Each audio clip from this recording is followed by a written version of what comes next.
नमस्कार. तुम्ही देत असलेल्या प्रतिसादाबद्दल तुमचे खूप खूप आभार. अजून ज्यांना हे चॅनल माहीत नाही त्यांच्यापर्यंत हे चॅनल नक्कीच पोचवा. याच्यावरती तुम्हाला डेली लेक्चर्स अपडेट केले जातील, ते तुम्ही पाहून घ्या. ओके, या लेक्चरचा तुम्हाला नक्कीच फायदा होईल. तर आपण याच्या आधी आपण 6 पंचवार्षिक योजना पाहिलेल्या आहेत. आता ही आपल्याला 7वी पंचवार्षिक योजना आज पाहायची आहे. ओके, तर सुरुवात करूया योजनेच्या कालावधीपासून. तर योजनेचा कालावधी जो आहे तो 1 एप्रिल 1985 ते 31 मार्च 1990 असा आहे. 1 एप्रिल 1985 ते 31 मार्च 1990. योजनेचे जे अध्यक्ष आहेत ते राजीव गांधी आणि व्ही पी सिंग असे 2 अध्यक्ष होते योजनेमध्ये. कोण? राजीव गांधी आणि व्ही पी सिंग. ओके, आता योजनेचे जे उपाध्यक्ष आहेत ते मनमोहन सिंग, पी शिवशंकर, माधव सिंग सोळंकी आणि रामकृष्ण हेगडे असे योजनेचे उपाध्यक्ष राहिलेले आहेत. हे लक्षात ठेवा. मनमोहन सिंग, पी शिवशंकर, माधव सिंग सोळंकी आणि रामकृष्ण हेगडे. ओके, यापैकी कोण उपाध्यक्ष नव्हते असं विचारतील तुम्हाला, तर हे माहीत पाहिजे होतं आपल्याला. ठीक आहे.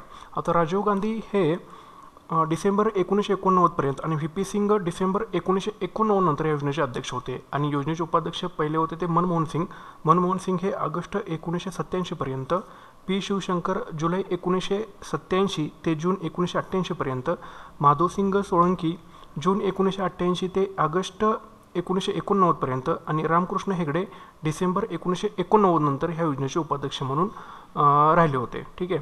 आता योजनेचे जे प्रतिमान होतं ते PR ब्रह्मानंद आणि CN वकील यांच्या मजुरी वस्तू प्रतिमानावरती आधारित होतं. ठीक आहे. आता मजुरी वस्तू प्रतिमान म्हणजे काय आहेत? तर ॲक्च्युली ही रोजगार निर्मिती विषयक ही योजना होती. तर त्याच्यामुळे निश्चितच रोजगार वाढणार होता आणि त्यामुळे जे श्रमिक किंवा मजूर आहेत, ज्या वस्तूंचा किंवा सेवांचा ते उपभोग घेतात, त्यांच्या उत्पादनाला यावेळी जास्त महत्त्व दिलं गेलं. त्यामुळं काय होतं, उत्पादन वाढलं की त्यांची ॲक्च्युली जी पैसा करण्याची जी शक्ती आहे ती वाढणारच होती. ठीक आहे. किंवा त्याची खरेदी शक्ती वाढणार होती असं त्याला म्हणू. तर ह्या खरेदी शक्ती वाढण्यामुळंच त्यांचे जे उत्पादन आहे त्याच्यावरती ह्या जास्त भर देण्यात आला. ओके, ठीक आहे. असे योजनेचे प्रतिमान जे आहे ते PR ब्रह्मानंद आणि CN वकिलांच्या मजुरी वस्तू प्रतिमानावर ह्या 7व्या योजनेचं आधारित होतं. आता योजनेचा प्रस्तावित GDP वृद्धी दर आपण ठरवला होता 5.5%. ठीक आहे, म्हणजे 5%, 5.0%, 5%. पण प्रत्यक्षामध्ये साध्य किती झाला? 5.6%. ओके. आता योजनेवरचा प्रस्तावित खर्च आपल्याला ॲक्च्युली करायचा होता 1,80,000 कोटी रुपये, पण वास्तविक किती खर्च झाला? 2,18,729 कोटी रुपये खर्च झाला. तर हा पैसा कसा कोणकोणत्या क्षेत्रावरती कसा खर्च करण्यात आला ते बघू. तर सर्वात जास्त खर्च करण्यात आला ऊर्जेवरती. ओके, 28%. नंतर कृषीवरती 22%, वाहतूक आणि सामाजिक सेवावरती 19% आणि उद्योगावरती 13%. ओके, हे असं यांची टक्केवारी आहे, म्हणजे असा पैसा खर्च करण्यात आलेला आहे. ठीक आहे. आता योजनेचा जो मुख्य भर होता तो कशावरती होता? तर उत्पादक रोजगार निर्मिती करणे. ओके, योजनेचं नाव काय आहे? रोजगार निर्मिती जनक योजना. रोजगार निर्मिती जनक योजना म्हणून कोणती योजना ओळखली जाते? तर ही ती आहे आपली 7वी योजना. योजनेचं घोषवाक्य काय होतं किंवा घोषणावाक्य त्याला आपण म्हणू अन्न, रोजगार आणि उत्पादकता. ओके, हे योजनेचं घोषवाक्य होतं. ठीक आहे. आता ही झाली प्राथमिक माहिती आपली. योजनेचा कालावधी 1 एप्रिल 1985 ते 31 मार्च 1990. योजनेचे अध्यक्ष राजीव गांधी आणि व्ही पी सिंग. योजनेचे उपाध्यक्ष मनमोहन सिंग, पी शिवशंकर, माधव सिंग सोळंकी आणि रामकृष्ण हेगडे. योजनेचे प्रतिमान PR ब्रह्मानंद आणि CN वकील. ओके, योजनेचा प्रस्तावित GDP होता 5%, प्रत्यक्षात साध्य झाला 5.6%. प्रस्तावित खर्च होता 1,80,000 कोटी रुपये, पण वास्तविक खर्च झाला 2,18,729 कोटी रुपये. कोणत्या क्षेत्रावरती कसा खर्च करण्यात आला आहे? ऊर्जेवरती 28%, कृषीवरती 22%, वाहतूक सामाजिक सेवावरती 19% आणि उद्योगावरती 13%. योजनेचा मुख्य भर आहे तो उत्पादक रोजगार निर्मिती. योजनेचं नाव आहे रोजगार निर्मिती जनक योजना. योजनेचे घोषणावाक्य होतं अन्न, रोजगार आणि उत्पादकता. ओके. आता ह्या योजनेमध्ये कोणकोणत्या विकास योजना किंवा कार्यक्रम सुरू करण्यात आले ते पाहूया आपण. तर पहिली आहे ती इंदिरा आवास योजना सुरू करण्यात आली. कधी? 1985-86 पासून इंदिरा आवास योजना सुरू करण्यात आली. ओके, तर आता ही योजना RLEGPचाच भाग म्हणून सुरू करण्यात आली होती. ठीक आहे. RLEGP म्हणजे काय? तर rural landless employment guarantee programme म्हणजे RLEGP. ठीक आहे. तरी RLEGP कशासाठी सुरू करण्यात आलेली होती? तर भूमिहीन ग्रामीण लोकांसाठी रोजगार मिळवून देणे आणि ग्रामीण भागामध्ये उत्पादक असे प्रकल्प निर्माण करण्यासाठी RLEGP योजना सुरू करण्यात आली होती 6व्या पंचवार्षिक योजनेमध्ये. ठीक आहे. तर ही RLEGPचा एक भाग म्हणून ही इंदिरा आवास योजना सुरू करण्यात आली होती. तर ह्या योजनेचा उद्देश काय होता? तर मुक्त करण्यात आलेले वेठबिगार व अनुसूचित जाती व जमातीमधील गरिबांसाठी मोफत घरे पुरवणे. ओके, आता याच्यामध्ये आवाज आहे तुम्हाला माहितीच पाहिजे. ओके, मुक्त करण्यात आलेले वेठबिगार व अनुसूचित जाती व जमातीमधील गरिबांसाठी मोफत घरे पुरवणे हे याचं उद्देश होता। आता 1 जानेवारी 1996 पासून काय झालं तर इंदिरा आवास योजनेला स्वतंत्र योजनेचा दर्जा देण्यात आला।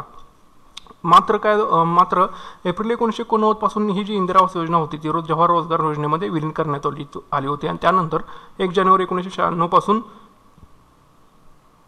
या योजनेला स्वतंत्र योजनेचा दर्जा देण्यात आला होता. ओके, ही झाली पहिली योजना आपली. आता दुसरी आहे ती दशलक्ष विहिरींची योजना. ओके, दशलक्ष विहिरींची योजना. तर ही NREP ह्या योजनेचा भाग म्हणून 1988-89 मध्ये ग्रामीण भागामध्ये सिंचन सुविधांचा विकास करण्यासाठी सुरू केली होती दशलक्ष विहिरींची योजना. ओके, आता NREP म्हणजे काय तर national rural employment programme. Okay, 2 October 1980 मध्ये हा सुरू करण्यात आलेला होता. आता आणि या योजनेचा उपभाग म्हणून दशलक्ष विहिरींची योजना ही सुरू करण्यात आली होती. याचा उद्देश काय होता एक्झॅक्टली तर गरीब SC ST लघु शेतकरी शेतमजूर यांच्यासाठी मोफत विहिरी बांधून देण्यासंदर्भात ही योजना होती. ओके, दशलक्ष विहिरींची योजना कोणाकोणाला गरीब SC ST लघु शेतकरी शेतमजूर यांच्यासाठी मोफत विहिरी बांधून देण्यासंदर्भात ही योजना होती. त्याच्यानंतर काय झालं 1989 मध्ये ही योजना जवाहर रोजगार योजनेमध्ये विलीन करण्यात आली. ओके, हे झाली दुसरी योजना आपली. नंतर तिसरी योजना काय त्यांनी सांगितलं होतं की तिसरा 20 कलमी कार्यक्रम सुरू करण्यात आला. ओके, कोणी सुरू केला हा राजीव गांधी सरकारनं सुरू केला. कधी सुरू केला 1 एप्रिल 1987 मध्ये हा तिसरा 20 कलमी कार्यक्रम सुरू केला गेला. ओके, नंतर आहे ती जवाहर रोजगार योजना सुरू केली. जवाहर रोजगार योजना NREP आणि RLEGP या 6व्या पंचवार्षिक योजनेमध्ये सुरू करण्यात आलेल्या योजनांचे एकत्रित करून 1 एप्रिल 1989 पासून जवाहर रोजगार योजना सुरू करण्यात आली. Okay, NREP national rural employment program आणि RLEGP rural landless employment guarantee program. Okay, national rural employment program 2 October 1980 आणि rural landless employment guarantee program 15 August 1983 या 6व्या पंचवार्षिक योजनेमध्ये सुरू करण्यात आलेल्या योजनांचं एकत्रीकरण करून 1 एप्रिल 1989 पासून जवाहर रोजगार योजना ही तयार करण्यात आली. ओके, जवाहर रोजगार योजना जी आहे ती स्वतंत्र भारताची पहिली विकेंद्रीकृत अशी योजना आहे. ही लक्षात ठेवा, जवाहर रोजगार योजना जी आहे ही स्वतंत्र भारताची पहिली विकेंद्रीकृत अशी ही योजना आहे. याचा उद्देश काय जवाहर रोजगार योजनेचा तर ग्रामीण भागामध्ये मजुरी रोजगार पुरवणे. ओके, ग्रामीण भागात मजुरी रोजगार पुरवणे. ओके, त्याच्यानंतर आहे आपली नेहरू रोजगार योजना. ही योजना 1989 मध्ये सुरू करण्यात आली आणि याचा उद्देश काय आहे मजुरी रोजगार व सूक्ष्म संस्था उभारण्यास मदत करण्यासाठी शहरी भागामध्ये ही योजना सुरू करण्यात आली. नेहरू रोजगार योजना कुठे सुरू करण्यात आलेली आहे शहरी भागामध्ये. कशासाठी मजुरी रोजगार आणि सूक्ष्म संस्था उभारण्यास मदत करण्यासाठी. ओके, त्याच्यानंतर आहे कपाटची स्थापना करण्यात आली. कपाट ॲक्च्युली कपाट काय आहे तर council for advancement of people's actions and rural technology. Okay, हे कपाटचं लॉंग फॉर्म विचारलं होतं. Council for advancement of people's actions and rural technology. कधी सुरू करण्यात आली आहे ही योजना 1 सप्टेंबर 1986 पासून ही योजना सुरू करण्यात आलेली आहे. याचा उद्देश काय तर ग्रामीण परिक्षेत्रात नवीन तंत्रज्ञान सेवा सुविधांचा अवलंब करून एकात्मिक ग्रामीण विकास घडवणे.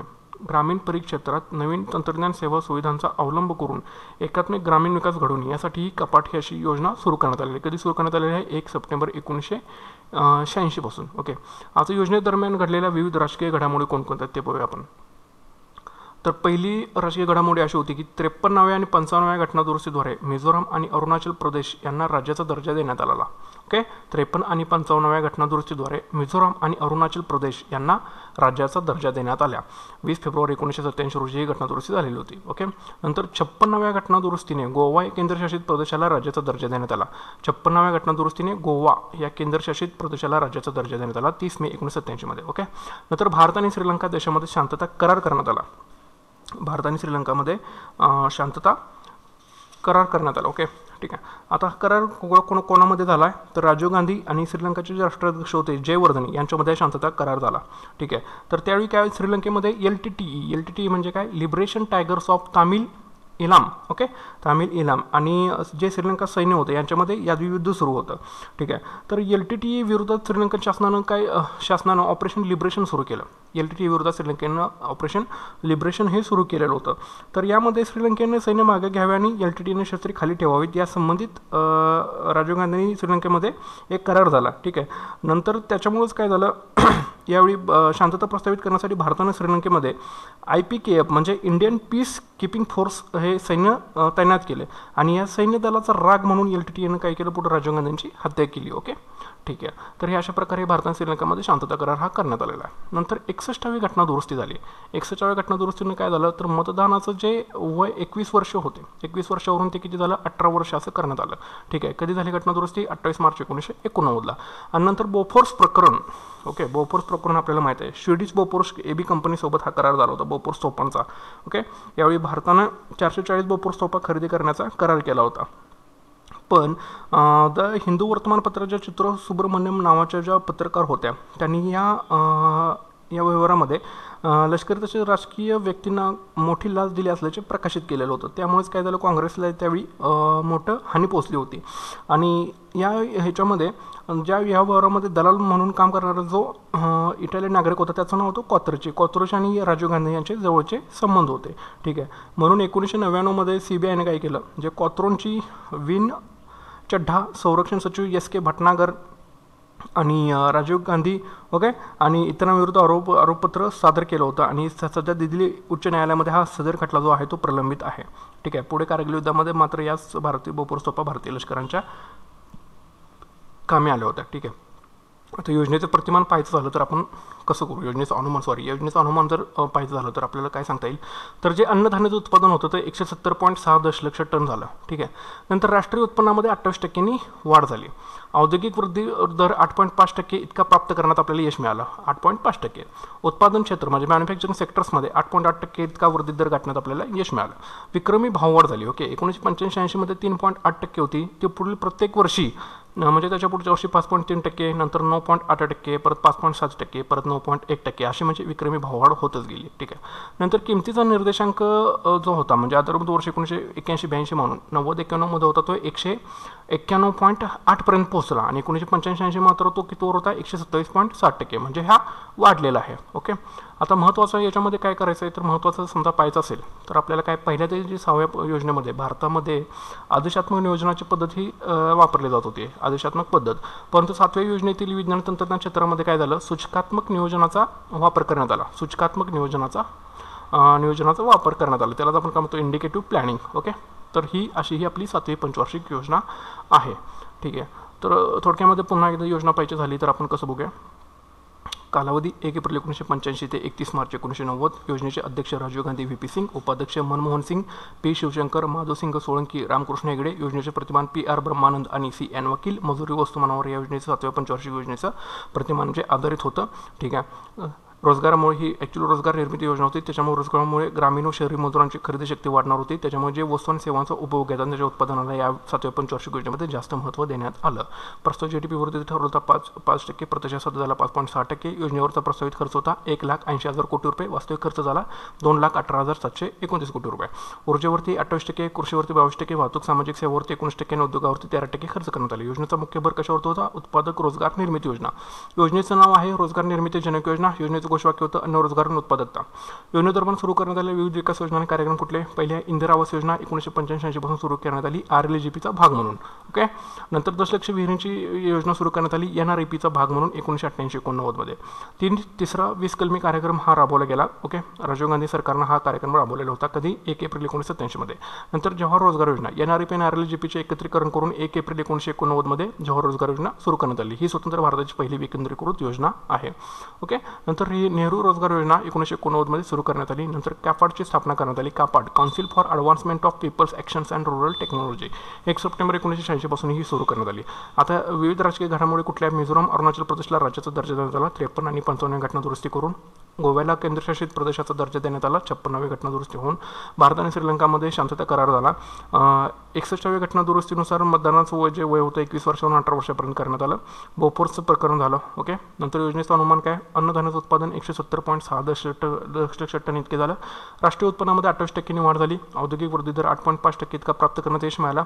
उत्पादन क्षेत्रात 8.8% इतका वृद्धी दर गाठण्यात यश मिळालं. विक्रमी भाववाढ झाली. म्हणजे पहिला 1985 मध्ये 3.8% होती, ती पुढील प्रत्येक वर्षी 5.3, 9.8, 5.7, 9.1. ओके. म्हणजे अशा पद्धतीने वाढत गेली. किमतीचा निर्देशांक 1990-91 मध्ये 191.8% इतकापर्यंत पोहोचला. तोच 1985 मध्ये 127.7% वर होता, इतका परत हा वाढलेला आहे.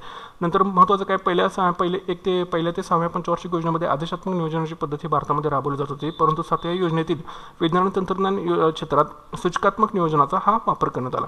ठीक आहे. तर अशा पद्धतीची ही जी आपली आहे ती 7वी पंचवार्षिक योजना आहे. ठीक आहे. याच्या आधी आपण 6 पंचवार्षिक योजना पाहिलेल्या आहेत, पाहिल्या नसतील तर तुम्ही नक्कीच पाहून घ्या. काही क्वेश्चन्स तुम्हाला असतील तर कॉमेंट बॉक्समध्ये नक्कीच विचारा आणि subscribe my channel for the latest videos. Also share it, like it, share it maximum to MPSC aspirants. Okay. So I hope you like this video. Thank you.